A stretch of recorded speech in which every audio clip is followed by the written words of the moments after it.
Okay, I think we're going to go ahead and start. My name is Paxton. I organize this event. I am a general organizer for the Montana Human Rights Network. I also sit on the table of Transvisible Montana, and I think that there are some other table members here, which is really exciting. And I will have my colleague Sean basically give an introduction to why we have you all here tonight. Hi, everyone. My name is Sean Rager. I use he, him pronouns, and I am the program director for the Montana Human Rights Network. And I'm really excited that you're able to join us tonight. As you can see, we have a big lineup of fantastic athletes from across the country.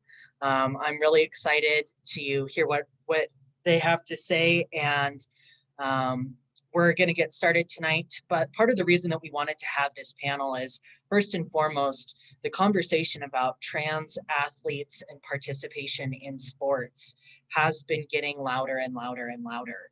And just this past year, we saw a number of attack bills across the country trying to prevent trans athletes from being able to fully participate in sports. We expect that in the state of Montana during the 2021 legislative session, we are going to see probably at least one of these bills, along with a number of other anti-trans and anti-LGBTQ bills. So we wanted to gather everyone here tonight to, first of all, be talking about this really important conversation at a time where it's very relevant, and also to be able to provide some education and be able to have this conversation so that when these bills come up, people are aware of what they are and aware of just how damaging they are. So I'm going to turn it back over to Paxton, who is going to be introducing our keynote tonight. Yes, our keynote is a really, really great and exciting person named Patricio Manuel.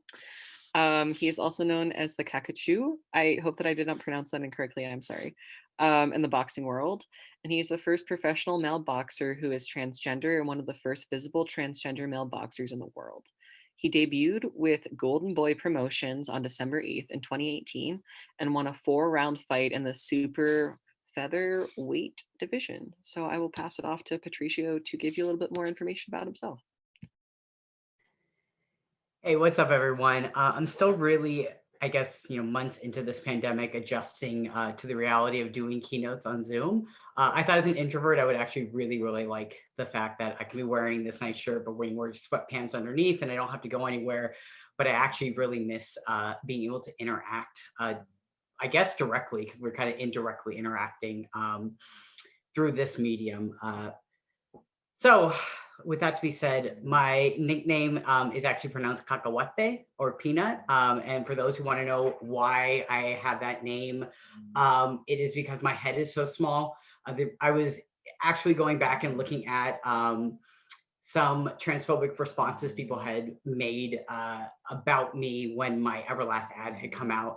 And it was funny, people were making fun of my head. And I'm like, if they only knew my head literally is small for any gender, like it's just incredibly small. I'm under a 7 hat. It has nothing to do with me being trans. So that aside, thank you so much for having me here. I'm really grateful to be able to speak to folks. And this is something that is just at my core who I am. I'm an athlete. I've always been an athlete. Sports has been something that's always been important to my family.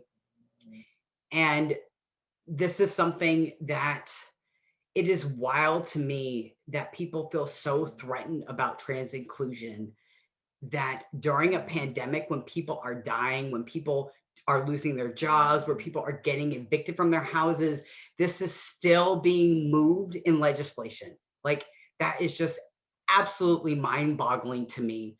And why it is so important, especially this year, which has been really highlighted by a large national global uprising for Black lives. I think it is important for us to realize that transphobia and white supremacy go hand in hand.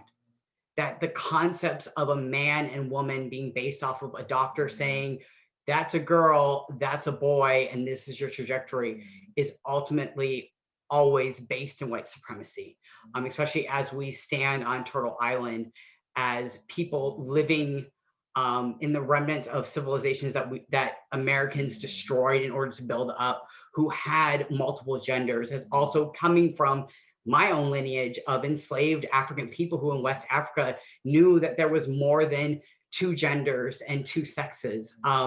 That this transphobia we must acknowledge as we're fighting for Black lives, as we are trying to shake the foundations of white supremacy in this country, that ultimately we are talking about every aspect of white supremacy, and that includes transphobia. You know, often when we try to make the case for trans inclusion in sports, we often have to point to cisgender people to see like why they need to buy in. Um, you know, obviously everyone's lives are more expansive and larger as we realize that these binary definitions aren't right for anyone. It doesn't matter if you are a cis straight man who was born and said to be a boy in this world. These limitations of what a man can be are all restricting us. And I think the more that we can all recognize that things that we have said are truths have actually been lies the entire time, to realize we have more space to be open for everyone. But we also need to make sure to center trans people and especially trans youth in these conversations when we're talking about why sports is a human right and why it is important. And I found this really great quote from Bruce Lee. I was a really big Bruce Lee fan when I was a child, and I can really see why he resonated so much to me when I was young. So I'm going to read this one quote from him to start off. And begins, to me, ultimately, martial arts means honestly expressing yourself. Now, it's very difficult to do. It has always been very easy for me to put on a show and be cocky and be flooded with a cocky feeling and feel pretty cool and all that. I can make all kinds of phony things blinded by it, or I can show some really fancy movement. But to experience oneself honestly, not lying oneself, and to express myself honestly, now that is very hard to do. Now, I know I have the privilege of being an actual combat sport and a martial arts sport, but I feel like that sentiment is about sports in general. People often talk about boxing being a lie detector, but because I'm a little adverse to carceral, I guess, imagery, I like to think of it as a mirror. And for me, sports has been the best mirror that I have had the privilege to look into. Boxing, it's a combination of something that is so complex. You know, it's called the sweet science for those who don't know it. And actually that reasoning is partly because it is something that is scientific. There is an art form that goes beyond it, but it was also a way that they could be able to put on boxing exhibitions in an era when it was not legal, because they would say that they were conducting a scientific investigation of movement. So that's kind of the way they lied about it. But there's such an art form and beauty to boxing, but at the end of the day, it is also something that is really primal, like it is a fight. And I think that is something that everyone can understand. We understand what it is to fight. Many of us, it's an adverse reaction, but it is still something that is fundamentally really human. And it was when I got involved in boxing that I don't think it made me the person I am, but it really showed me who I am. And it showed me that I am, and it has continued to show me rather, I am the person that I always knew myself to be, the person that I always envisioned myself growing into when I was a child. And boxing actually brought me full circle back into that realization before society really drilled it out of me that I was wrong. That as a child, and I said the words, I am, and the rest of the world said, no, you're not. And for so long, I shoved that back down inside myself. And I really allowed myself to live a lie without even being fully aware of it. And there were some harsh ramifications to that. And it was during really, I think, the falling apart of stomaching that lie so much that I found my way back into boxing. And I was about 16 when I started boxing. My grandma actually bought me my first boxing lessons. I love my grandma. She's always been very supportive and been supportive of whatever identity I choose to embody in the time. And it was during my junior year of high school, and I was just at a point where I was no longer physically present. I just completely disconnected. I was watching myself go through the motions. And I knew that I needed to do something. And I was always into martial arts and that masculinity of a fighter. So I decided to ask for boxing lessons, and I instantly fell in love with the sport. And I had this journey through the 17 years, I think maybe going on 18 years now that I've been involved in boxing, where I went from a really awkward late bloomer who lost most of my first fights. I actually lost my first 3 in a row. It was pretty bad. First fight was like 30 seconds long. It was pretty bad, but I stuck with it. But eventually, I started really embodying my gender nonconformity and my masculinity, and I cut my hair and I started winning national titles. And I don't think there was it was a coincidence. The time I cut my hair off is when I won my first national title, the National Golden Gloves. And it was a really, it was a sense of pride for me, like to be a boxer, to be elite in it, to have control over my body, to be able to suddenly be able to replicate some of those dreams as I had a child. I was making it real. Like I was being like Street Fighter. I was traveling the world, fighting the best of the best and being able to compete. But I also was still not living my full truth. And I don't think it's coincident at the height of my amateur athletic career, I started suffering a lot of injuries, particularly in my shoulder and in my hip. And as someone who is a trauma-informed personal trainer, these are often areas that we hold trauma. And ultimately, these injuries would result in me being medically disqualified during the first ever women's Olympic boxing trials in 2012. And it was after that disqualification that I really had to sit with myself, because as much as I love boxing and as much as it had been something that was really beneficial to me, it was also something that really stopped me from interrogating who I really was as a person. I was too busy worrying about competing. I was worried about winning. And suddenly when it was like, well, you need to rehab your shoulder, I was forced to really sit with myself. And I had to sit with the fact that something wasn't right. And it wasn't just about losing my dream of being an Olympian, that ultimately I was losing my dream of being the man that I wanted to be when I was a child.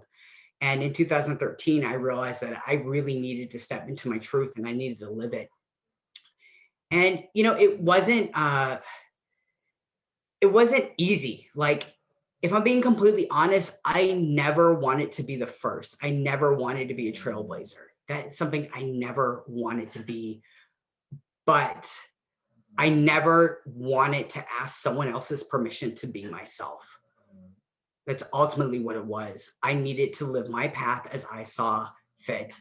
And the values of self-determination, autonomy, and agency, like these are values that have literally been woven into my DNA as a Black man of African and Irish descent who is a survivor from the families of survivors of enslavement from the transatlantic slave trade on my father's side, and on my mother's side, survivors of the colonization of the British that fled here after my great-great-grandfather's family had been completely wiped out by British forces. Like, it is in my DNA to stand up and say, this is who I am, this is myself as a person. And I realized that as soon as I had the courage to say, I am a man, that there was never going to be a closet for me, that I had to keep moving forward.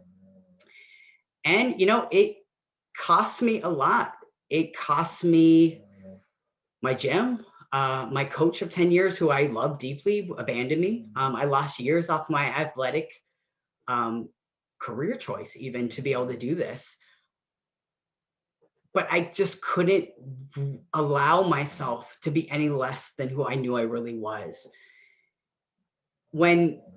Throughout my boxing years, I always used to be like this rough and tumble boxer who really liked being in all these gym wars, like the Rocky type wars. And that was always my dream. I wanted that to be my legacy, was to be in one of those completely knock down, drag out fights where like people are like, how are they still standing?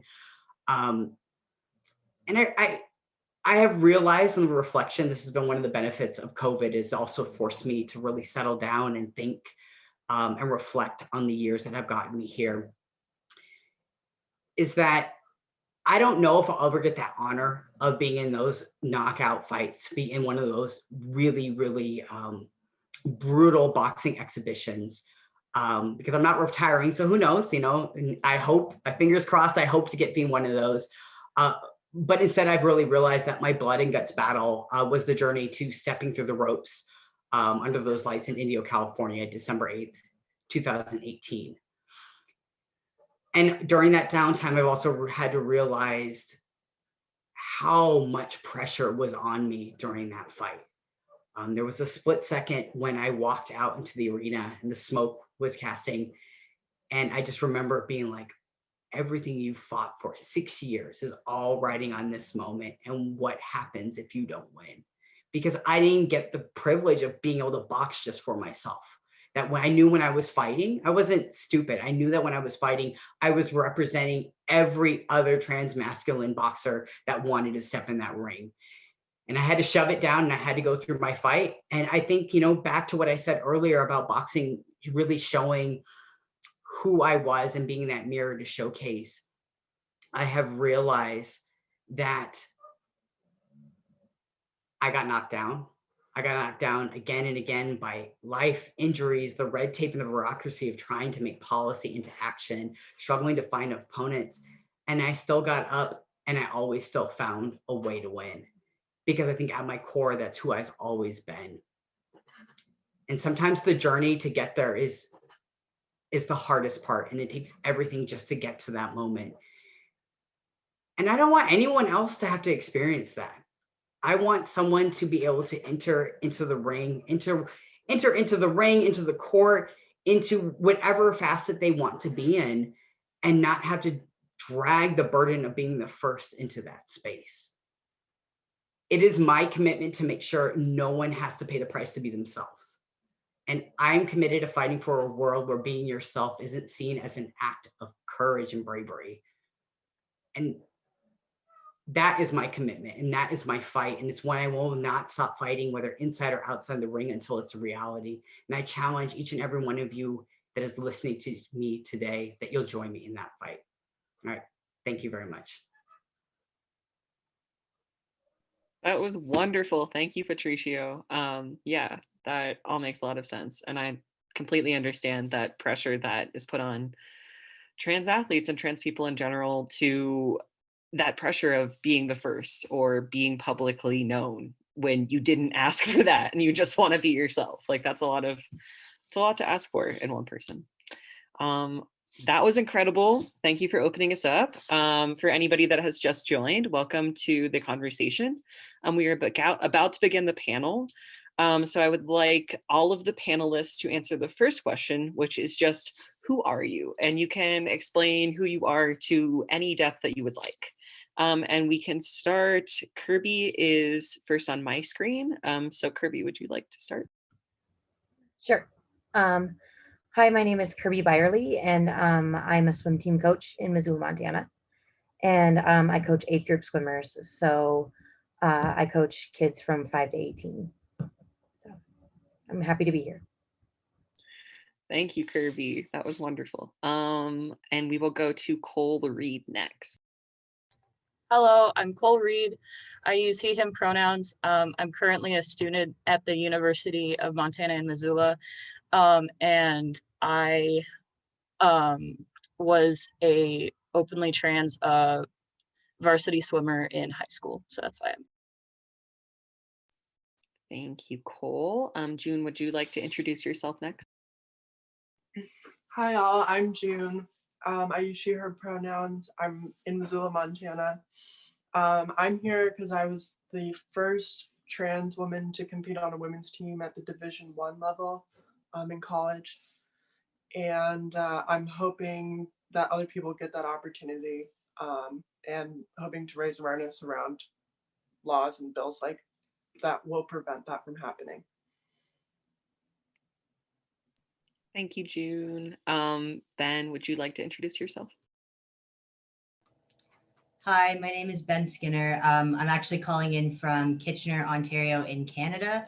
I am the single Canadian that is here on the panel, which I'm very proud of, and I'm happy to be here. My pronouns are they, them, and he, him. And I was, in 2019, I became the first openly transgender rugby athlete to represent the Canada Ravens Rugby League program overseas when I got the opportunity to play 2 test matches against Serbia's national team. Thank you, Ben. Okay, Beatrix, would you like to go? Yeah, my name is Beatrix Frizzell, she, her pronouns. I am an athlete on the cross country and track and field team at the University of Montana, and I was a teammate of June's last year. And I, had the privilege of being able to compete right alongside her throughout that whole year until COVID hit, of course. But it was just a really amazing experience, and June and I quickly became, really close friends because of, her background as a Montanan and as a runner. And so I'm really proud to just be here and, be an advocate. Thank you. We love advocates. We love allies. Thank you. Erica, would you like to cap us off? Yes, hi, I'm Erica Meacham. I am a quarterback in women's tackle football for the Oregon Hawks of the WTFL Women's Tackle Football League in Eugene, Oregon. And I'm here because I feel very strongly about the opportunities that I've been given as a trans female athlete. And I'm going to do everything in my power to make sure that every trans person out there that has the opportunity to participate in sports gets the full benefit of that, because it's so super important. Thank you. Wonderful. Okay, we're going to go into the panel. How this will be split up is that the first 45 minutes will be just participants within the panel and questions moderated by myself that we have mostly, a lot of the panelists has helped me with the questions to create them. But then the last 15 minutes will be audience participation. If you would like to ask a question, you can message it to me personally, and I will then ask the panelists for the last 15 minutes. There's also 3 different types of questions, questions for athletes, questions for teammates, for Beatrix, and questions for coaches, such as Kirby. So let's see what the first question is. Okay. And this is open forum, so any athlete is open to answer this question. And the question is, what is your greatest sports victory?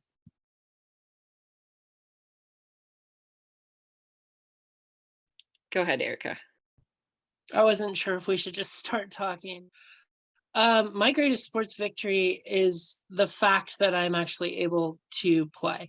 It has nothing to do with wins and losses. It's about how many people that I've been able to impact. I've had many friends and people that I've known that, because of my willingness to basically be out as a trans athlete, I've had many people tell me it's changed their opinion. I've also been told that it has led for others like myself to be able to participate. And also, I would have to say, being a athlete ally ambassador is by far one of my best victories, because I have a chance to use that platform, and I wouldn't be here without them. So. Yes, and for context for attendees, Athlete Ally is an incredible organization that teams with and promotes and gives voices to LGBT athletes. We teamed up with them for this particular event. They're incredible and we love them. So go support them. Great. Would anybody else like to answer that?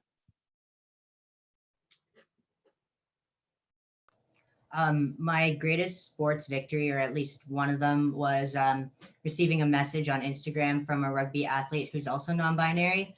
And they were really nervous about going and playing university rugby at first, but it turns out they ended up on a team with a bunch of my former teammates who reassured them that they knew how to use they, them pronouns, and that they knew another non-binary rugby athlete. It was awesome. And apparently the experience was really, really comforting for them. And that was, for me, a really big shining moment, because I felt like just my visibility alone made an impact, a positive impact for someone else.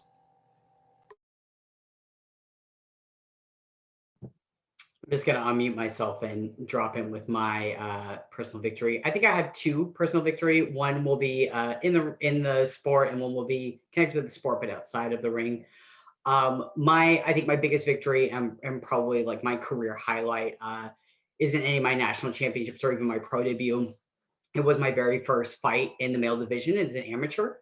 And it was just a local club show. For those who aren't familiar with boxing, in the amateurs, there's like tournaments, like national tournaments, regional tournaments, district tournaments for the local area. And there's also club shows where boxing clubs put on fights for basically experience. It's still sanctioned, but it's what people think of when they think of the term smoker. And this was during Cinco de Mayo. My team, I've been involved in LA, like boxing is predominantly Mexican, and my teams for the past like 15 years have been Mexican teams. So also, I think I feel a little happy being able to have had this competition on Cinco de Mayo under the tutelage of Mexican boxing coaches. But my opponent was difficult. He actually had more experience than me, and I had been off for 4.5 years. So there was still a lot of doubt. As confident as I am, there were still doubts that I could do this. And not only just do it, like I'm not someone that just wants to participate, I wanted to win. And in the first round, I'm pretty sure he broke my nose. Second round, came back and won, knew it was the last round and it was important for me to win. And again, wanting to be that type of fighter that digs out and is able to dig down and get the victory, I was able to do it. And for me, you know, I'm not very like expressive when I win, like, I just put my hand up. But like, I actually like shouted, I was so happy, and it had been such a long time. And I proved we're watching to see what would happen. So they'd be like, okay, Pat's good. He's back to himself. He can fight. And outside the sport, which I feel is a huge victory that I haven't really thought about before, but it made me think of it when Erica was talking about her victory, is that I'm really grateful that so many people, as a result of following my story, are able to see how this space like boxing, which is thought of so heteronormative and really macho, and don't let me say that it's not like that. It definitely is.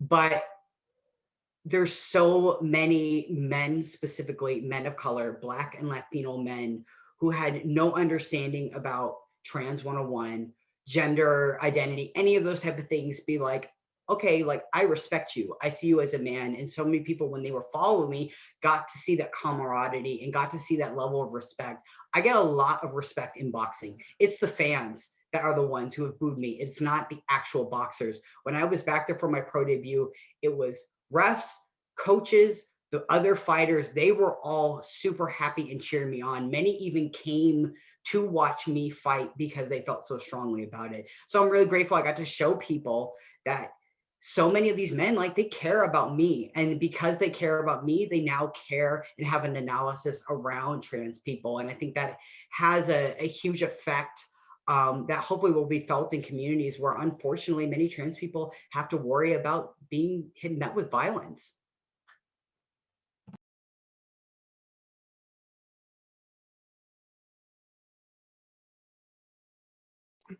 I guess I'll chime in here. I would say that my greatest sports victory is, well, probably having the opportunity to compete alongside other women this last year, and being a part of a women's team. And I guess similar to what Patricia said, I think that like the victory part of it for me is that not only was I able to compete with him, but overwhelmingly I was supported by my teammates and my coaches, and even the people I competed against to a large extent.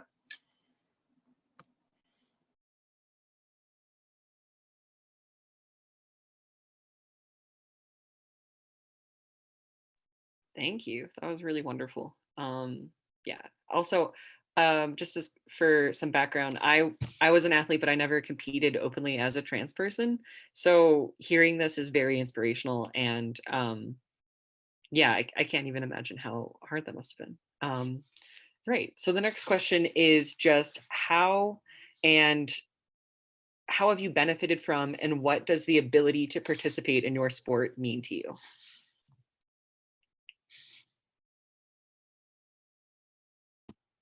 I'll start this one out. Benefits is so much more than just being able to play. In my case, it's deeper than that. On the personal side, when I came out, my father disowned me and hasn't talked to me since. And most of my family, due to religious reasons, doesn't really have anything to do with me other than my brother. So he's really like my only blood relative. So my women's football team, the Oregon Hawks, and then of course the sisterhood, believe it or not, that I've been able to encounter through women's tackle football. There's several different organizations, players on opposite teams, some of the best people that I've ever met and been able to impact have given me a sense of family. The owners of the Hawks have been family to me. And when I've gone through some really difficult times, especially back in 2018, I actually had my gender affirming surgery, and they were super, super supportive, checking on me, calling me while I was in a hospital bed. Just, it was so much more than an ownership for a sports team needs to do.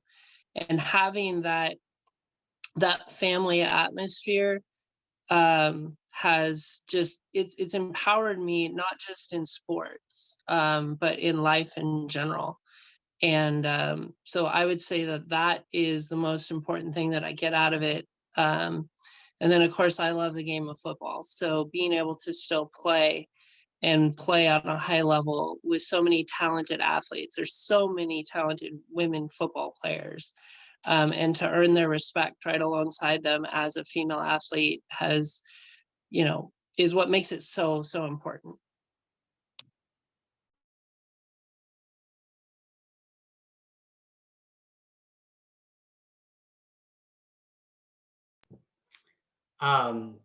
I mean, I said a lot about in my speech of what's important in boxing.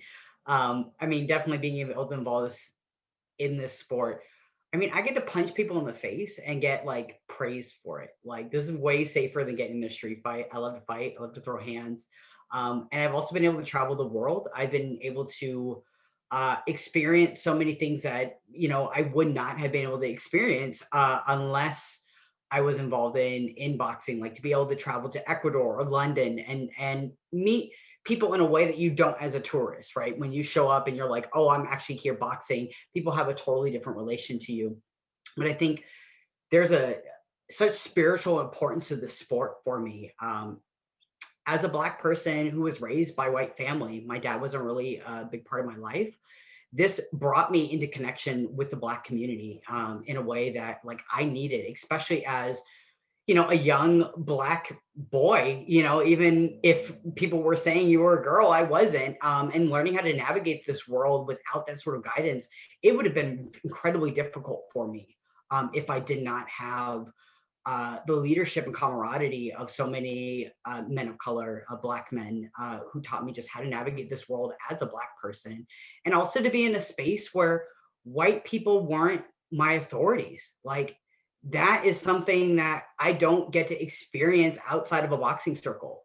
Any job I've had, it's always been white people who employed me. And like, it's a totally different connotation and the way white supremacy comes out. But to have my coaches and my leaders be men of color, be Black men, be Latino men, being able to tell me and show me these things, like, it's something I have reflected on later as I've grown up, because I was a teenager being involved in boxing. And I'm so privileged and really blessed to have been able to experience having authority figures that weren't white dictating what I needed to do.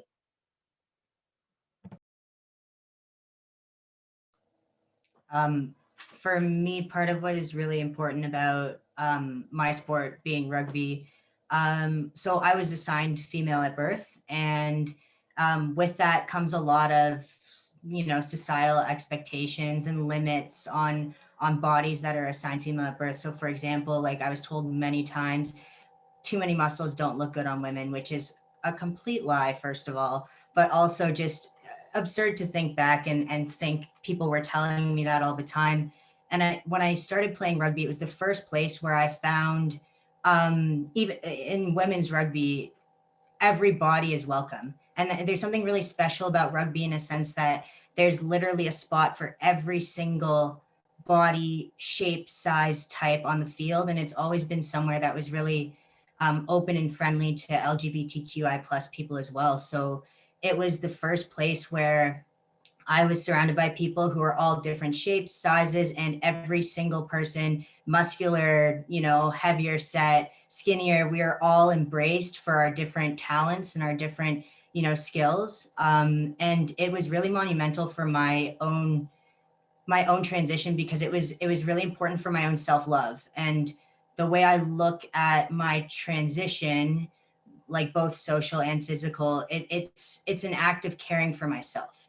It's an act of self-love. And when I found rugby, I found a way to love my body in a way that society wasn't giving me at the time, because when I was growing up, trans wasn't a thing. That wasn't normal. That wasn't ever an option that was presented to me. So I was left to kind of navigate all of that on my own, and learning how to love my body encouraged me and supported my own, journey with actually caring for myself. And so when I found that I was, I saw my body in rugby, in a game of rugby, not giving up on me, when I wanted to chase that ball, even if I was tired, my body would still run, which is incredible in itself. And so I was like, you know what, I'm not going to give up on my body then, because that's not fair. So I figured that I would love it, and I would give myself every aspect of self-care that I can, including, for me, particularly being a trans person, transitioning. Yeah, going off of that, how do you feel like being able to participate in your sport or being an athlete in and of itself has like helped you as you've transitioned? For me specifically, sorry. Yeah. Oh, Yeah, yeah. but also for everybody. Yeah.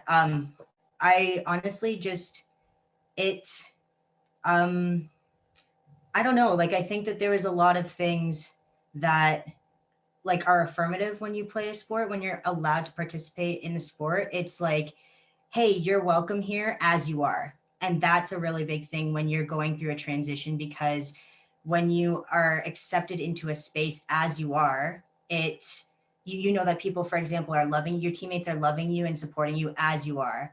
Nobody's telling you you have to change. No one's telling you you have to be different, and everyone's supporting you in your changes.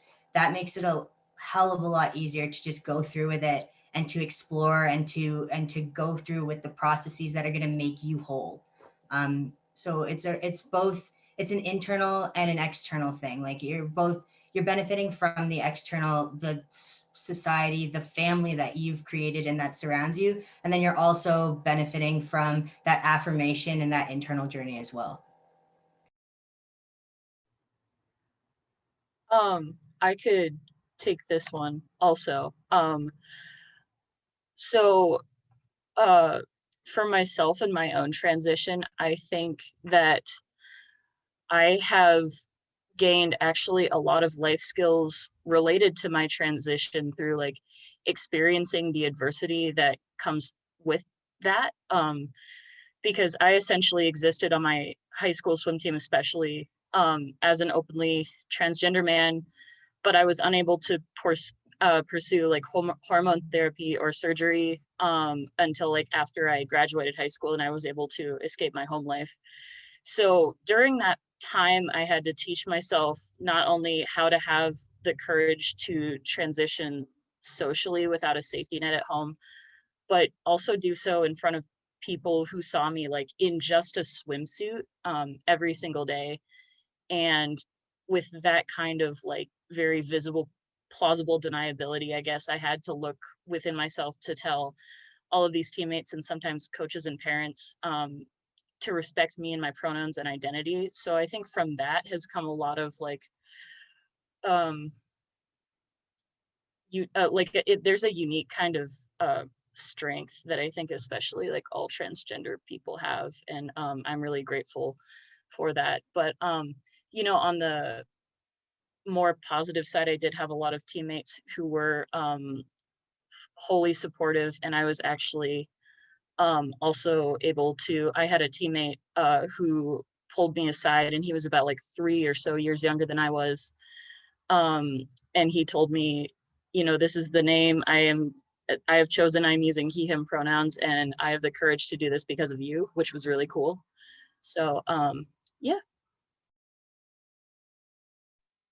I would like to add to that, just really briefly. I mentioned earlier when I was talking about gender affirming surgery, major part of my transition was my first year playing for the football team in Eugene. It was actually under a different team name, but I had my surgery. It was on February 13th, and knowing that I had something to look forward to really motivated me to get my body back in a position where I could start to train and do things earlier. And I was actually able, even though I had surgery on February 13th, I was actually playing in our first game on April 27th, which yes, I had permission from doctors. I tell people a lot about this and they're kind of blown away, but I do believe that it gave my body motivation to heal even quicker. And I'm very grateful to that for that too, because I think that it was a major thing. Great. I think June had something that she wanted to say. I was gonna kind of echo the first 2 points. I think how it helped me as far as being like my transition and being a trans person was it gave me community. Both when I first came out and I was still competing on a collegiate men's team, and then also after I transitioned and was competing with women. I had community both from the men that I was teammates with and then also from the women. And I feel like just having that close-knit group of people, any team, any college team, and I think especially for me, just like the vibe of a cross country and track team was super helpful. And it was nice to sort of have that continuation, even if it changed a little. It was nice to have community before I transitioned and then through transition all the way through. There was people that were there the whole time.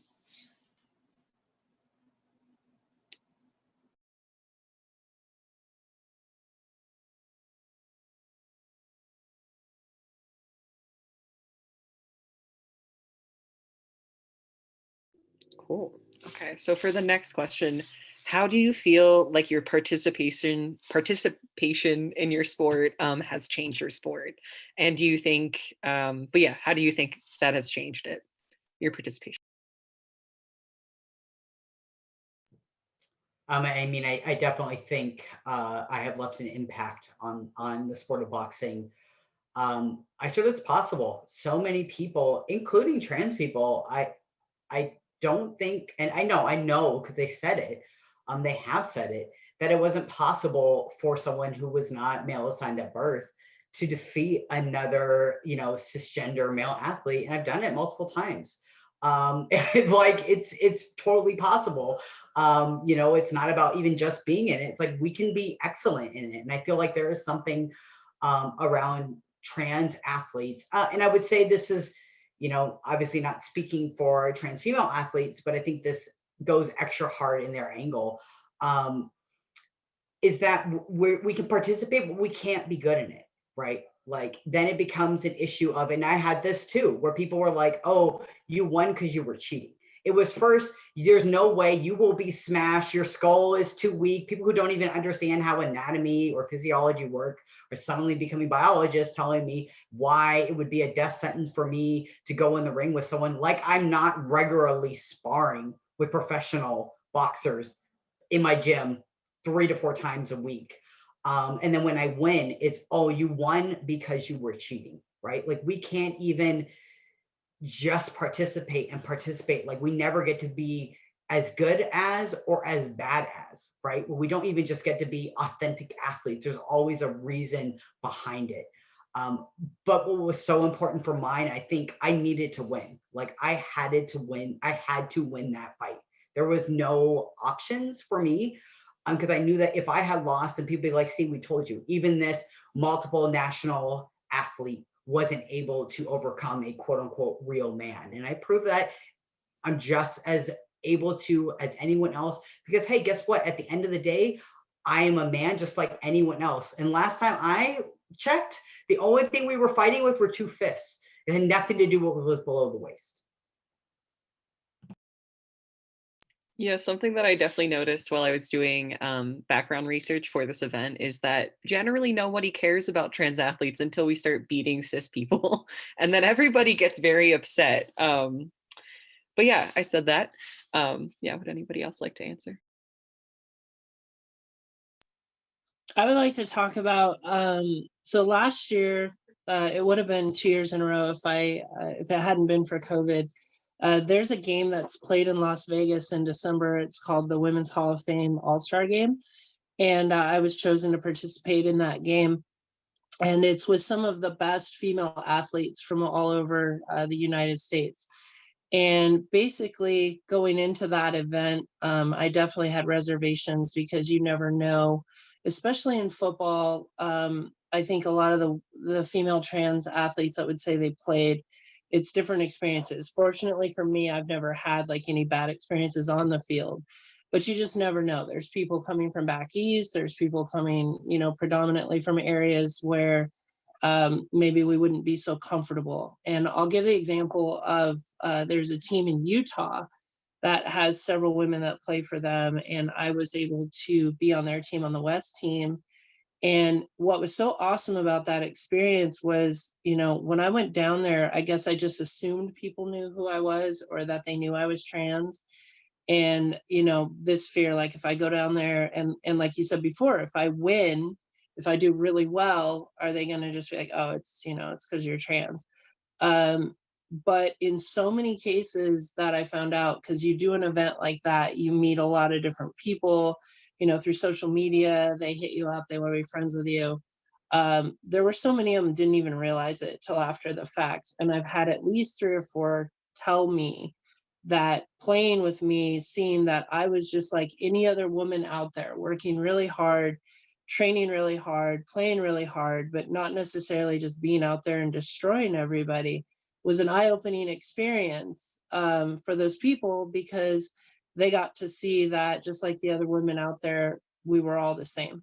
And that was super, super important, super impactful, and definitely is one of the highlights of my football playing career.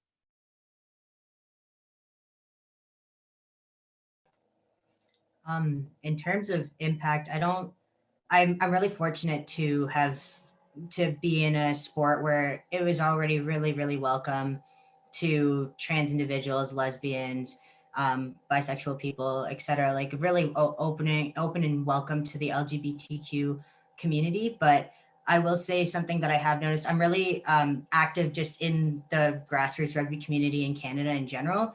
I love the sport. I think it's so important. And I especially think that it's a really great sport for kids to get involved with, because they get to, especially young people who are assigned female at birth, they get to actually learn how to use their body, and they get to learn how to tap into their aggression and be athletic and all of those things. So I love coaching kids teams, and I coach multiple around high school age girls teams. And one thing that I've noticed that we talked about as a board in my local area was a lot more kids are coming out with alternative sexualities and gender identities, but specifically to me. And it's becoming something in the grassroots community around my area that's really it just is. I think that it's becoming a much safer place for kids to actually come out with those identities and be comfortable talking about it and be accepting if they are cis or if they are hetero, just being able to accept their teammates. I think I think just locally it's becoming something that's a lot safer, and I think that's an impact that I'm actually really, really proud of, because I feel really strongly about kids being able to be comfortable being themselves. So it's really nice.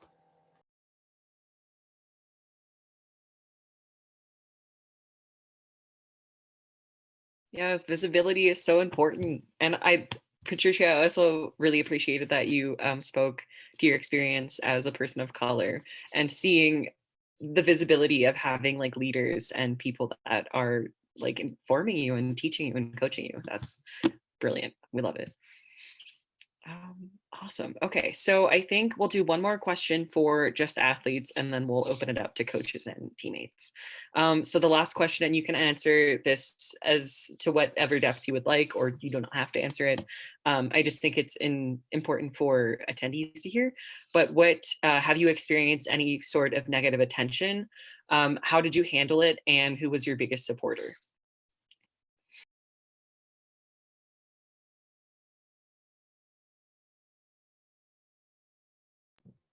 I'll jump in here. I think, I've been very fortunate in that a lot of my media attention was actually pretty positive. Um, you know, I'm not going to say that this would always be met for every athlete. I have a very unique position. One, I had been in the press prior to transitioning. So I had relationships with journalists, and I was very strategic of like, I know that unfortunately trans people are always being paired with being deceptive. So I was taking control of my narrative as best I could, knowing that someone was going to spin it some other way. And even then that didn't matter, because the first opponent I fought and beat, their coach afterwards was saying I lied, even though you could just Google my name and literally everyone in boxing knew who I was because I'd been there since I was 16 years old. So, people are always going to have their issues with it. I also know that I'm in a sport that is very recognized at like a very masculine sport. Like literally, if you're gonna be like the manliest sport around, boxing for the longest time has been that. I'm straight, I have a partner who is viewed as, even if they don't identify as, they identify as a non-binary femme, but still is seen as like a woman. All these things make me very palatable. I had a lot of good relationships. So I had a lot of people who had my back in the sport.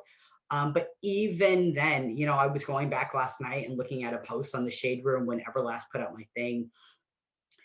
So many people just are vile, right? So many people I think don't even know who they are themselves, who feel like they need to react on someone who is standing and saying, this is who I am and this is who I am to the public, and nothing you can do can change that. I think there is automatically in this society a visceral reaction for so many to lash out at someone who feels so confident of claiming their own identity. And I think, I've really fallen back on a number of things, but just thinking historically who I come from, right? Like being able to channel the fact that I come from a lineage as Black people in this country, we are still not seen as human. Like still, literally, we are having fights about this, of saying that we matter, we are human in every facet of this society. I get to draw on that resource, and even if it doesn't look the same as a trans athlete, I can draw upon Joe Gans, who was the very first African-American champion. He was a lightweight that started first, 1902. Then Jack Johnson in 1908, he was the first Black heavyweight champion. Then we go to the female Ali, and I think it was 1972 with Jackie Tonawanda, who was the first female boxer to get a license in the United States. Also a Black woman. Like, this is the lineage that I come from, is that it's, when you go and you step into and say, I demand to take up the space, there will be people who will say, no, you don't.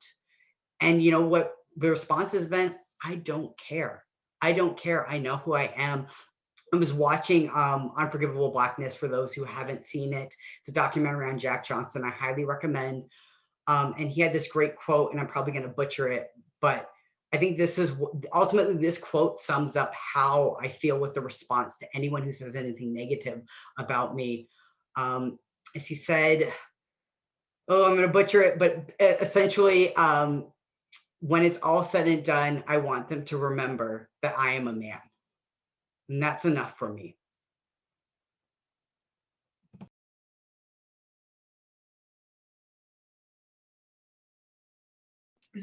I guess I can talk to the negative attention part of it. Maybe my experience is a little different, as far as where Patricio had a lot of positive journalist attention. A lot of the stuff that I didn't have direct control over with has been very negative. It's a weird experience to be able to Google your own name and find probably 10,000 negative things that people want to say about you online. I have a lot more anxiety than I had before competing last year, and that's it's really difficult. And I haven't been. It's kind of like changed my relationship with the sport, even just because I associate some of this negativity with the sport, because that's when it happened, was because I was competing in the sport. All of these people who want to go hate people online, they find me and they message me and they say negative things to me, and it gets under my skin. And it's hard to just carry yourself with such a thick skin all the time, because eventually when you're with those people who you can feel vulnerable around, then you break down, and it's not pretty. And it's unfortunate that even going into it, I knew that that's what was going to happen, because I'd seen it happen to other trans women athletes. And it's not something, and even when I have other trans women message me talking about competing, and I'm honest with them. I'm like, hey, like, I really want you to be able to do this, and it's an awesome experience, but there is this part of it. Like, there will be people who you don't want knowing your name, trying to find every little detail about your life that they can use. And people you don't want knowing your name, like a lot of our, you know, these right-wing commentators online have had my name in their mouth, and it's just not pleasant. I will say the people that sort of helped me through that were, my friend Maggie and my teammate B, who's on this panel and you're going to hear from shortly. Um, and I don't know that I would have been able to do a lot of this stuff without them, because it wasn't easy. I'm a really sensitive person. Um, and yeah, I will say there's a lot of negative to this experience, unfortunately, for me.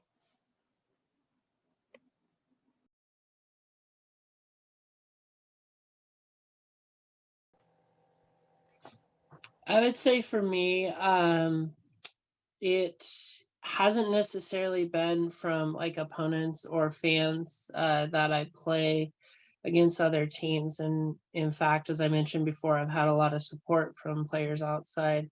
Former teammate actually decided to write some things about me online, comparing me, basically saying women or trans women playing women's tackle football getting hit by a trans woman playing tackle football, and comparing it to being hit by a guy. And ultimately, that one stung, not so much because of the comment. Like, I mean, I was kind of prepared when I started to play this sport for that kind of an impact. But I would say that because it came from a teammate, in this case, I was playing quarterback, she was a backup quarterback. And to say that, and it was somebody who I had been friends with, stayed in their house. So like, it was almost a feeling of betrayal. And so that really sucked. But at the same time, what I did was lean on the people that knew me. My owners, as I mentioned before, my closest friends on the team.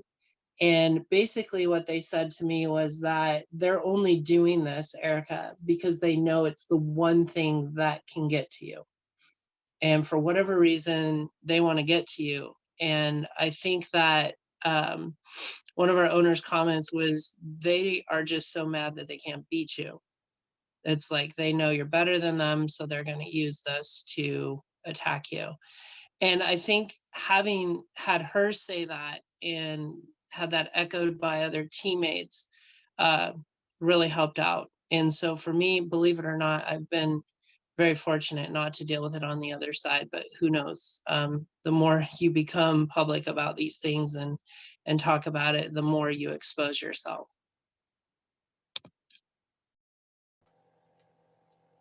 That's funny. I talked really highly earlier of the rugby community, but any negative feedback or any negative comments I've gotten have actually also mostly been from people in the rugby community. I think because my experience has been relatively positive, I sometimes discount the effects of the negative stuff because I'm like, oh, but I'm a trans person of color, so I really have it pretty easy compared to a lot of other people, but I really shouldn't be cutting the community that much slack because I've even though I was assigned female at birth, being a person I have Indigenous background in Canada and the US. We have a long history with Indigenous people, as we all know, but then also I'm obviously much more masculine than your typical women's rugby player.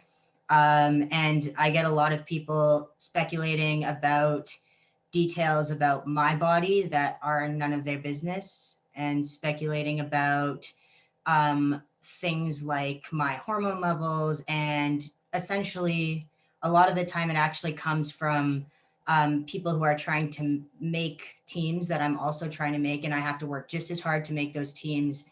And I really, really work my butt off. And then to have people who are potentially my future teammates discrediting me repeatedly over and over, speculating things that they have actually no idea about. I've never broken a policy, not an international one, not a national one. I make sure I abide by the rules. I keep my health private because it's my personal health history, but it's hard. It's tough. And it's funny because it's just, I guess, other people trying to make excuses for what they see themselves falling short on. I not necessarily that they actually are falling short on, but I think it comes from a lot of insecurity. But it's really hard for people on the receiving end, of course. And I'm really lucky to have a really, really great group of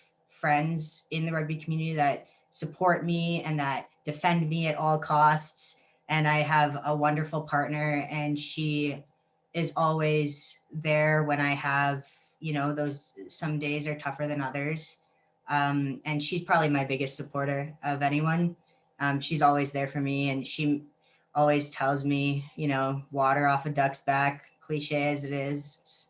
You just have to keep going and try your best to ignore and believe in yourself, even when people are trying to beat you down and continually discredit all of your hard work and everything that you put into what you're trying to achieve. If I can just say something real quick, it's always fascinating to me, and I think I can say this is a trans experience, that people who literally couldn't even get through middle school science suddenly become doctorates in physiology and biology, and specifically how hormones relate. Suddenly they're spewing all this stuff, and I, have learned that asking people, what's your point of reference for your opinion? Usually gets them in this like head whirl because they know that there actually is no reference point. Like if you just tell people like, okay, like I hear you, where is your reference for that viewpoint? They don't have any. Most people also, if you ask them, have you had your hormones tested? They haven't. Do you know what your chromosomes are? Almost all my keynotes, I ask people, who here has had their chromosomes tested? No one has. Like people have this very, very archaic understanding of what is a human, that I'm like, you're even insulting yourself, that literally the most important thing you think about yourself is that you have a penis or vagina, and that makes entirely everything about you. I'm sorry, I just had to add that because hearing everyone talking about this, I'm like, literally people will stand up and be like, well, let me teach you about science. It's like, why are you the authority on this at all? Yes, thank you. That is a very good point. And I think that's something that people don't often think about when they are opposing trans athletes to participate in their sports, is that aspect of putting somebody in a spotlight that they did not ask to be in, whereas you just wanted to participate, or athletes in general just want to athlete, and not necessarily have to be a spokesperson for a world of people. And looking at that through the lens of children and youth activities and youth sports, that's even more pressure on a small being. Not that it's not difficult for an adult to go through, but asking a child many questions or putting their medical history and identity within the public it's very hard. And I think that that's sometimes overlooked within this conversation about just how extremely vulnerable it is for somebody to talk about your body in a context in which you can't control, or in which you didn't ask to be discussed in that way. So thank you so much. We will now ask Kirby and Beatrix some questions as perspectives of people that have worked with trans athletes. So for both of you, you both can answer this in any way you'd like. But what have you learned by working with trans athletes? Yeah, I can start with that. You know, before I joined the University of Montana cross country team, I really didn't have much experience. And I really didn't have to think about transgender athletes in sport. And it wasn't an issue that I paid very much attention to. And so jumping into June's world gave me a lot of empathy into like her path. And it really, in a lot of ways, inspired, you know, me to think about it a lot more and educate myself a lot more on the issues. And I've learned, you know, I think the biggest thing is I've learned what it means to be an athlete and how important that is to our identity. And, you know, that goes beyond gender in every single way, right?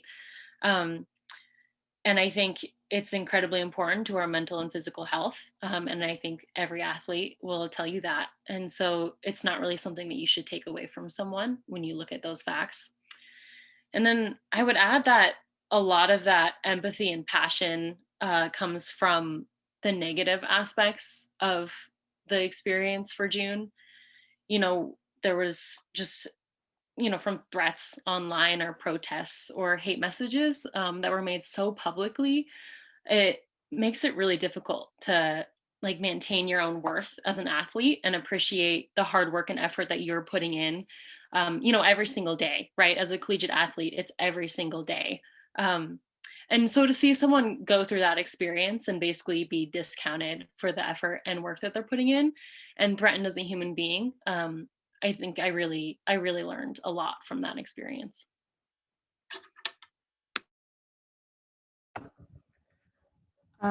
So about 5 or 6 years ago, I've been a head coach of our program for the last decade.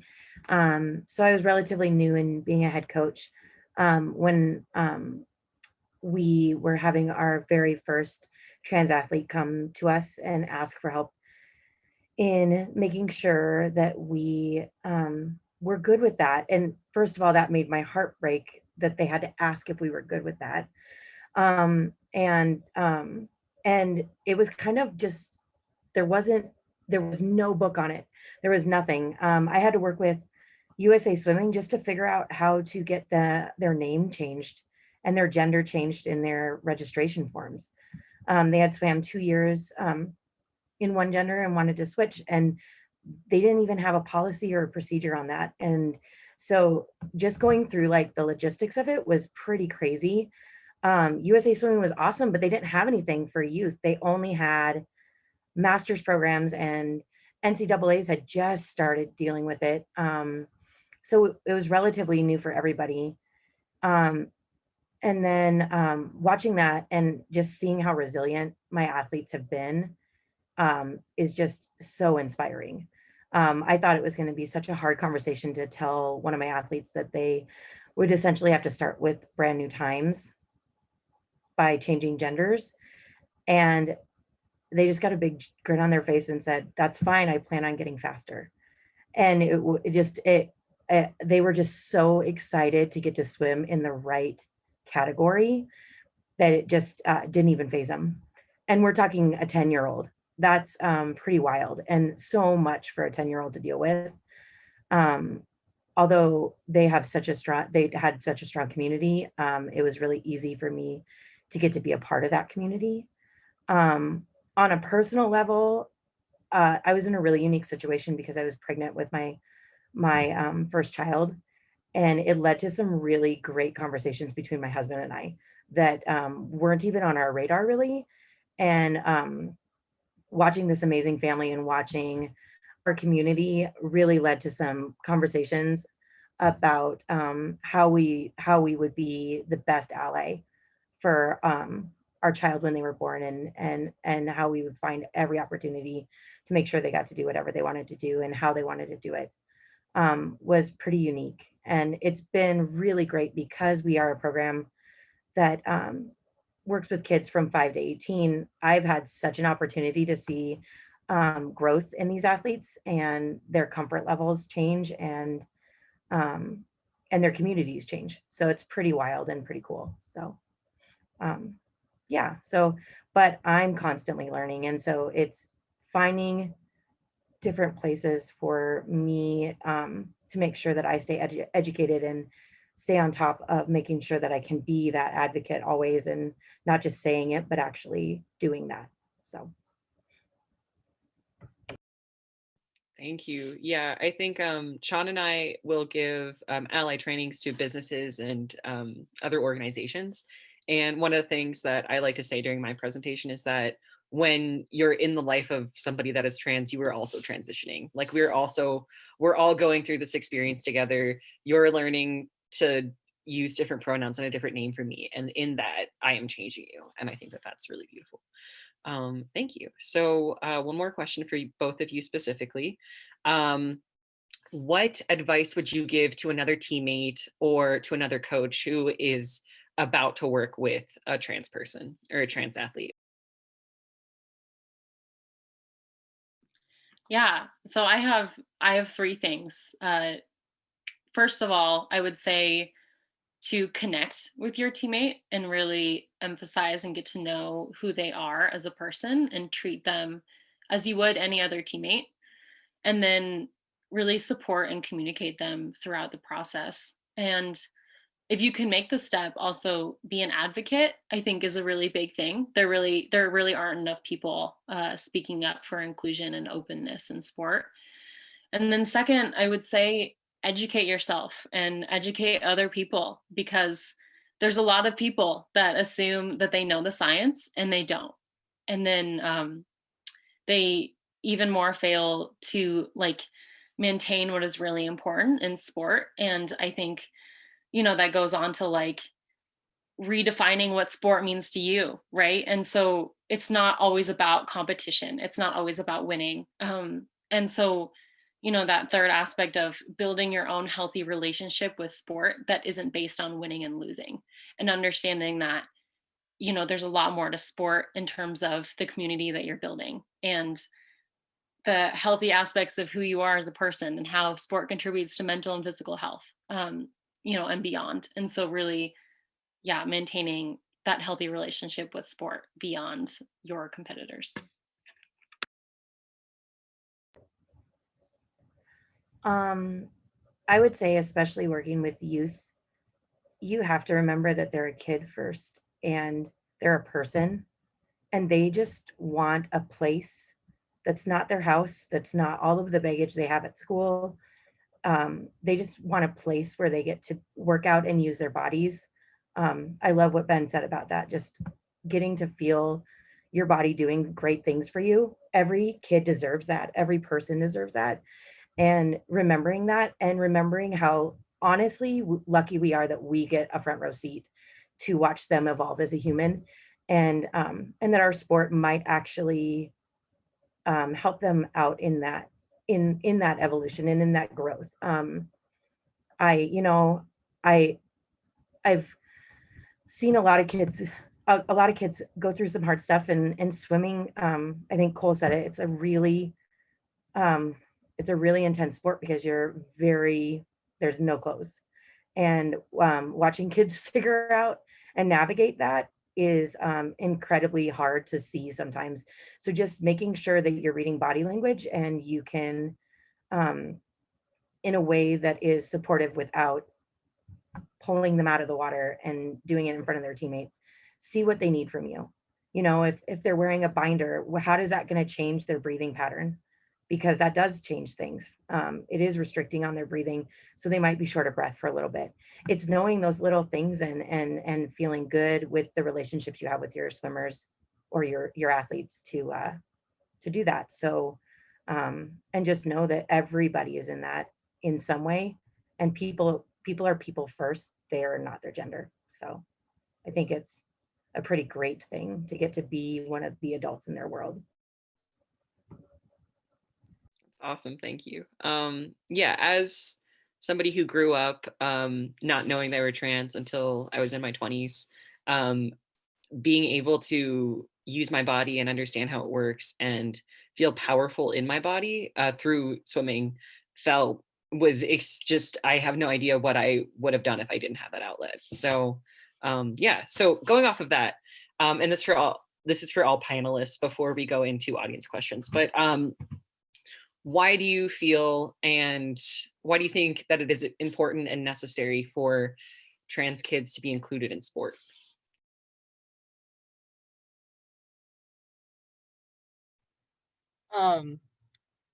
If I can say really quick, I think that like having somewhere to compete and something to do with my body was it created a lot of like very tense feelings that I had towards my body that I'm still working on, but it was also like maybe one of the only things that made me feel like having a body was bearable or like okay for me as I was going through that.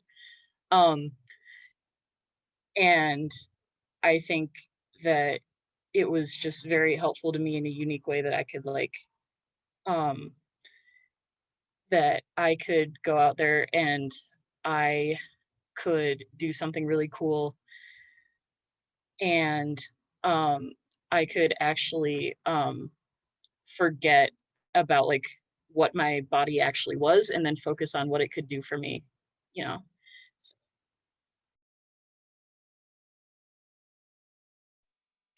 I think it's important for kids to be able to participate in sports, transgender kids to be able to participate in sports, because the same reasons that it's super important for cisgender kids to participate in sports. It teaches you how to win and lose. It teaches you how to deal with so many things that you're going to encounter in life.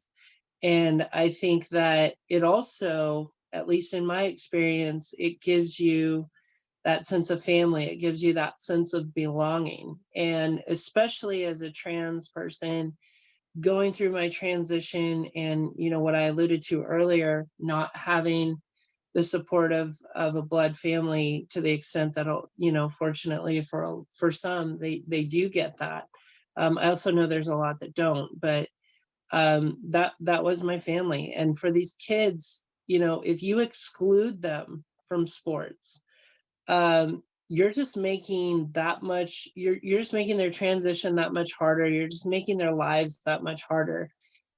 When you're told you can't do something because people either don't want to understand what you're going through or who you are, it's deflating. And if you don't have that support somewhere, um, it makes life so much harder, whether you're transitioning or not, and especially for trans kids. So it's just very important. It's very important to have support from allies. It's very important to have support from coaches.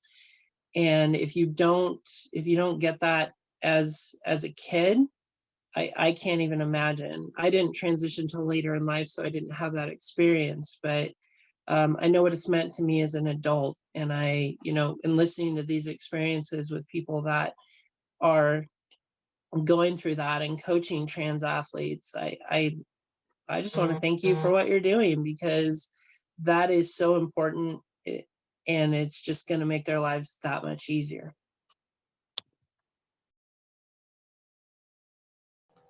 Yeah, just echoing what has already been said. Like, I think that when you tell a group of people or kids, especially in something like sports, because part of being a kid is playing.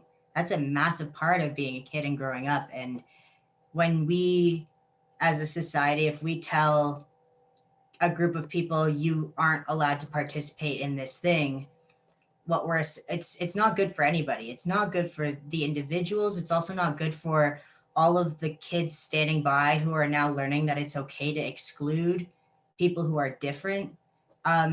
It's like social inclusion is so important beyond all of the obvious physical benefits of sport. There is something so fundamentally wrong about telling a group of people you can't be here just because of who you are. And it's heartbreaking, but I wanted to also say thank you, just as Erica noted, thank you to the people who are coaching these athletes and trying their best to be the advocate that I know I wish I had growing up, because I think that would have made a massive, massive difference in my life. And also teammates, Beatrix, thank you for being supportive and being understanding and educating yourself. And it's just, it makes a huge difference. It really does.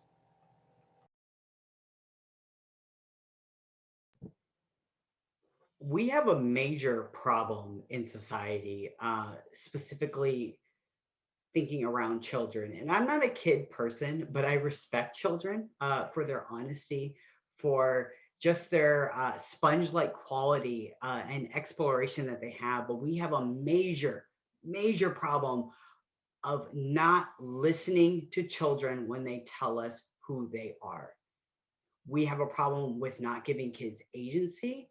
We don't want to deal with the fact that having children really figure out who they want to be, explore, try on different hats, figure out just where their place is in this world. It's exhausting. I get it. But to tell children, this is it. See this lot you have, that's all you get. And to me, that sounds like so many people who had their dreams beaten out of them doing the same exact violence on their children. And this becomes a cycle. Gendering your child is violence. You can fight me on it. I don't care. Like, it is violent to say this child is a boy, this child is a girl, before that child even gets to have the ability to say, I am. This is a problem we have in this society, and it is a newer phenomenon. I'm tired of people thinking that transness is new, that queerness is new. We are ancient, we are old, we have always been here, and we have been killed, literally killed in the imagination of this world, that we didn't exist, that we didn't have a place, because it is too complicated for the people and the systems at B to really factor us in, because we held so many important rights and parts in our society. And now, even though this technology is different, my ability to grow this beard and to have had surgeries, that is new. Me being trans is nothing new. There wasn't a trans man. It was a different word for it. We had different words and acknowledgments of it. And I'm tired of it. I'm tired of playing nice around this, right? Like, we have been fighting. Literally, LGBTQ liberation has come directly as a result of Black and Latinx people fighting, literally fighting police. We want to talk about defunding the police. Let's defund all these systems that have continued to hurt us. Whether you are trans or cisgender, these limitations are killing us. They are connecting further abuse on all of us, and we need to say stop, and we need to center these children and be like, be who you're going to be, find out who you're going to be. I'm going to have your back, and if anyone wants to fight, they're going to have to fight me for it. Thank you. I also teach children how to swim, and I adore children for the specific reason that they do not have that little voice in their heads that says you can't ask that, you can't do that, that's inappropriate, which is sometimes not great, but it's also hilarious and really wonderful. And for any parents listening, I have gotten, because I've done a lot of work with children in the past, but I've gotten a lot of kids that have asked, are you a boy or a girl? And I personally love that question, because it's not asked with malice. It's not asked to be mean. It's definitely asked because children are curious. And I know I'm a pretty boy, and I know that that can be confusing for some kids that haven't seen that before. And a lot of parents, whenever they hear their kids say that, are automatically like, oh, I'm so sorry, don't ask that, like, let's walk away really quickly. But in reality, like, I want to answer that. I want to foster that creativity and like curiosity in a child. So thank you for saying that, Patricia. What's really fun is when kids ask me that question and I say both because I'm non-binary and their faces are like, but then I explain to them what I mean and it's hilarious. And you know what the best part is they go, okay, and then they walk away and they live their life and they don't judge me. And that is why I love kids as well.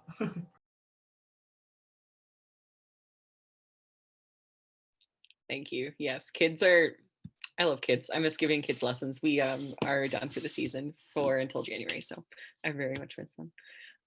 So all of the questions that have been asked by the audience, and if you are in the audience and would like to ask a question, feel free. There's a Q&A button that I believe you can type in your question through and it will go straight to me, or you can just message me privately. I think you guys have that ability. I'm not entirely sure. But so far, the questions have been proposed by another table member from Transvisible, who I'm texting right now. But so thank you. You know who you are. And let's see. Oh, here we go. There's another one.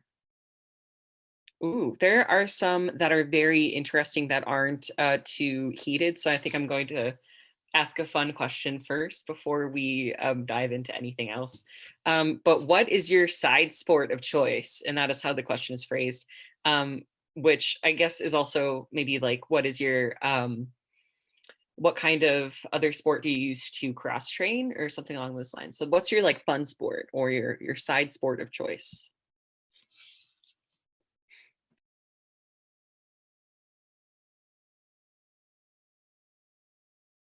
Well, I'm Canadian, so you know mine is hockey, ice hockey to be specific. That was my first introduction to sports was playing ice hockey, and I played really high level growing up.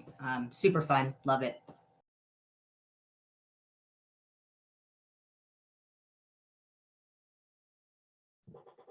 God, I need another side sport. I used to surf for a bit and I was really terrible. And it's literally the exact opposite of boxing, where you try to like exert your rhythm and your dominance on something. If you do that to the ocean, you're just gonna get like bashed around. I'm also goofy footed, which means my right foot is forward.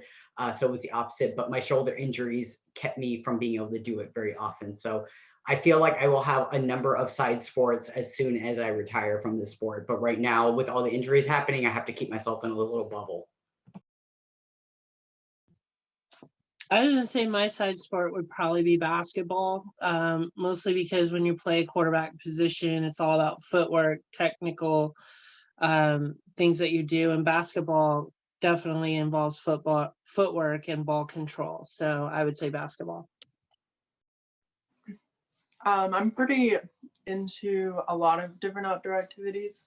So I guess if I had a side sport, and I have done some of this, it's rock climbing and anything like that that just gets me outdoors. So I guess now I'm mostly running on trail, so it's kind of along the same veins.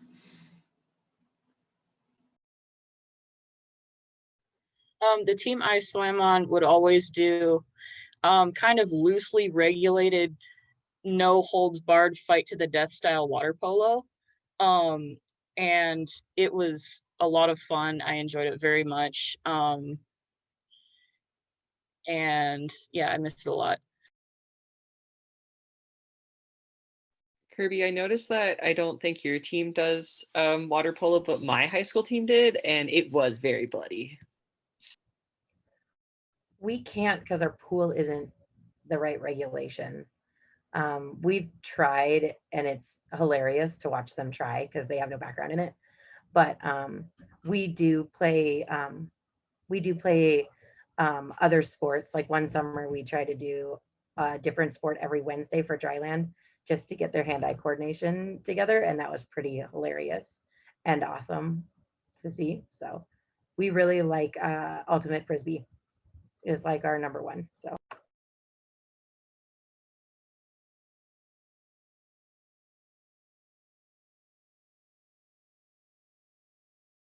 Okay, we just had a flood of questions, which is really exciting. Let's see. What's one sport that you wish you could participate in but haven't?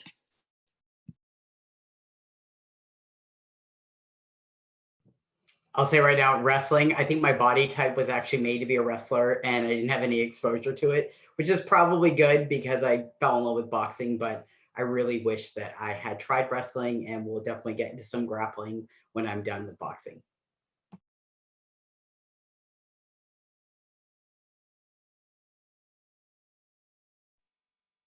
I'm going to actually say rugby. There used to be this stigma that football players don't play rugby and rugby players don't play football, which women's tackle football has absolutely destroyed that myth, because a lot of the best players in women's tackle football are rugby players. And I've had a few people ask me if I'd be interested in trying that. And honestly, the thing that I love about football compared to rugby is it seems like we get a lot more breaks and we wear pads. So mad respect for anybody that plays rugby. I think it may be in a different universe or a different life, I might try to be a rugby player. Erica, I think you should definitely try it out. It is a fantastic sport. I'm not biased at all. But actually, it's funny you say that because I have a number of friends who have started playing tackle football, and I would love to try it. I actually was technically on the senior boys football team in high school when I was still presenting female at that time, and they didn't let me play. I just got to be a tackle dummy during practice, but that's about it. But I will say that it seems super, super fun, and I love the calculation of it. I'm very much the type of rugby player who likes to think a lot, so I think that that would translate relatively well to football, I hope. But maybe I'll try it out sometime.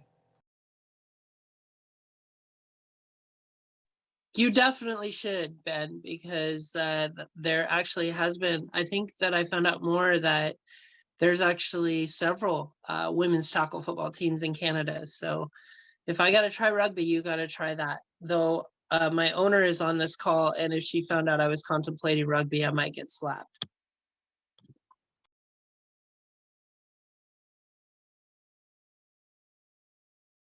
Okay, let's do, so we do have a number of legislators on the call or on this webinar at the moment, just because we are going to hear these bills at some point, these attack bills. And one of the questions is, what would you say to a legislator who is considering supporting an anti-trans sports ban? I can go first on that real fast. I guess I would say, you know, there's sort of a history in sports of keeping the politics out of it and keeping activism out of sport. And I guess, you know, from my experience as an athlete, to many of us, it's more than a fun hobby. It has a lot to do with our lives, and it's a really important part of our lives. And political and societal issues have a lot to do with it and affect sports in a lot of ways. And so to me, the main point is that the default should be inclusion, and that's not what we're seeing right now. And it constantly goes back to me as the default is inclusion. So that would be my main point to make.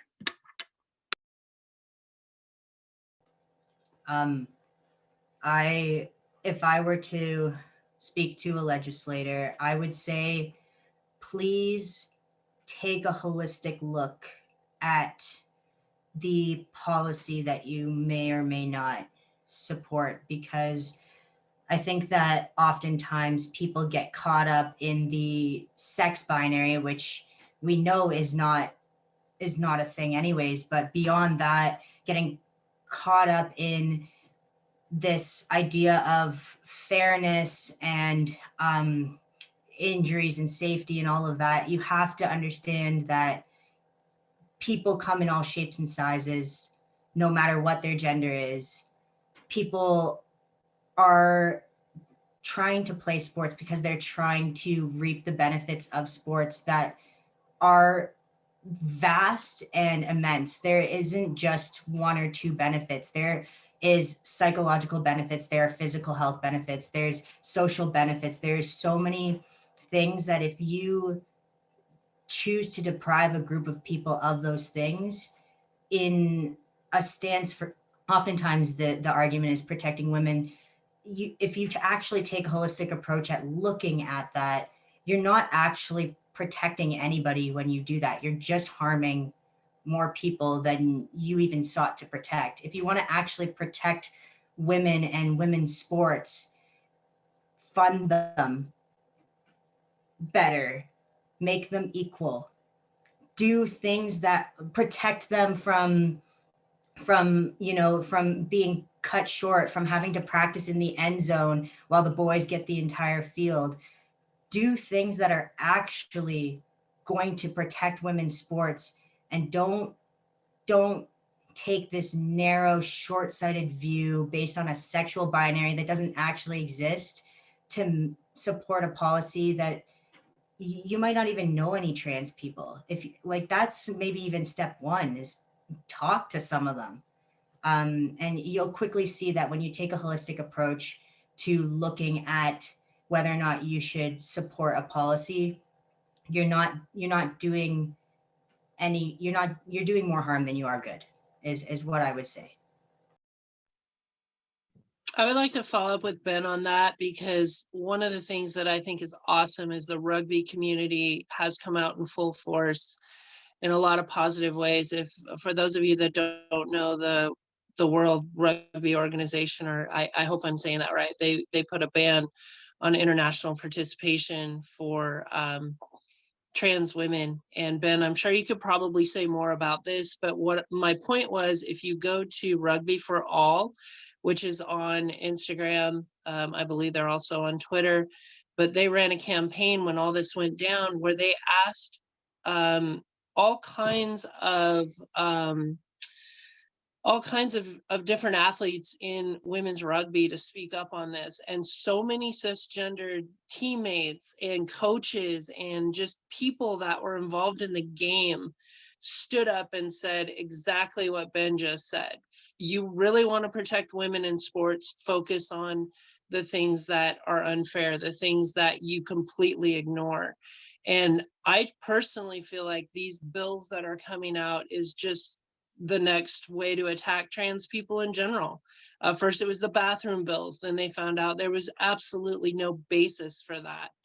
And now they're doing it through sports. And, you know, when this fails, and ultimately I truly believe it will, because I have to have faith in it, that people are going to see that what we've been saying all night about the importance of sports is that this is not something politics needs to be a part of.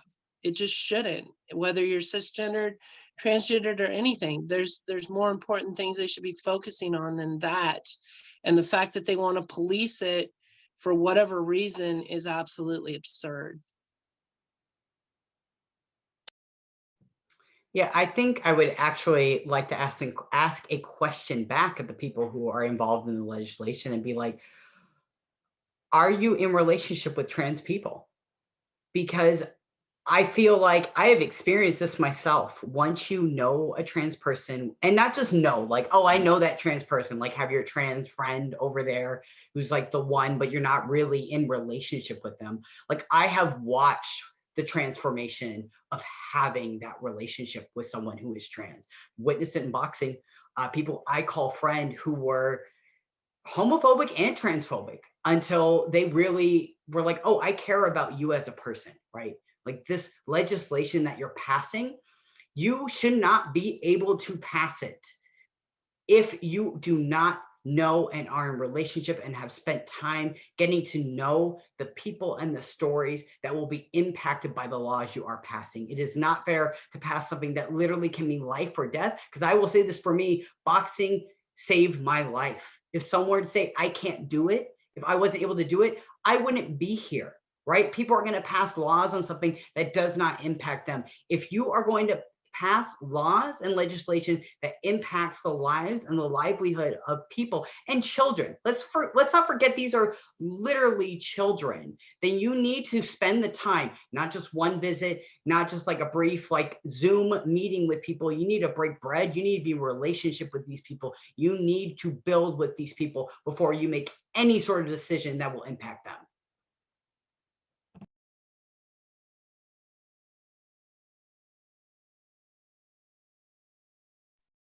Yes, thank you.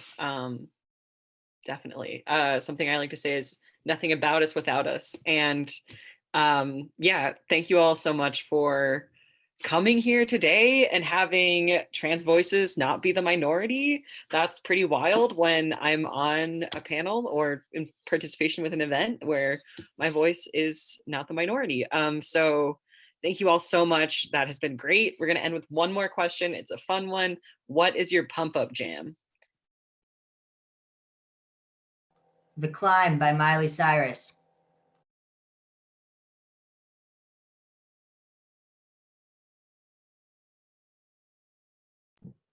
I've got three. Two I've always listened to since 2006, my first national championship. It is On the Slide by Metric, and then Purple Ribbon All-Star Kryptonite. The other one was supposed to be my walkout song called War Drums by the Quakers, but the first words in it are a curse word. So unfortunately, I was not able to walk out to that. So instead, I walked out to Kid Cudi, Heart of a Lion.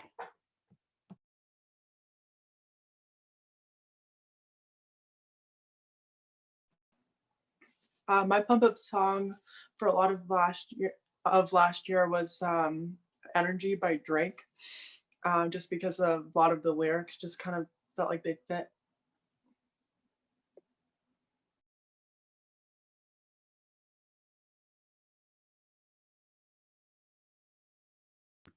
I'm a big Kendrick Lamar fan. I would say Humble is probably my favorite one.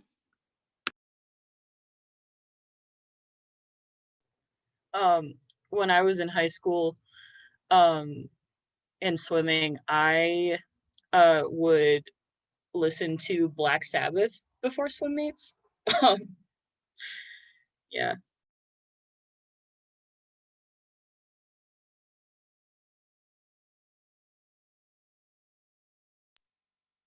I'm going to go ahead and say that my current pop-up jam is by Paris and it's called Fire.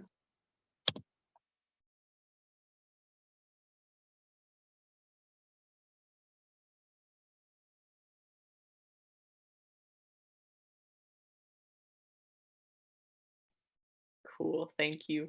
Mine is Kill V Miami by Grimes because there's a line where she says, I'm just a man and I do what I can, even though she's not a man. But I think it's great.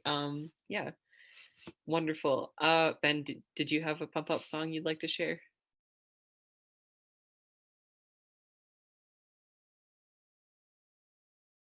Yeah, my pump up song is The Climb by Miley Cyrus. It's the slow build, like it just gets me hyped. I know that I'm obviously on a different wavelength than everybody else here, which is totally fine. But that's mine for sure every time.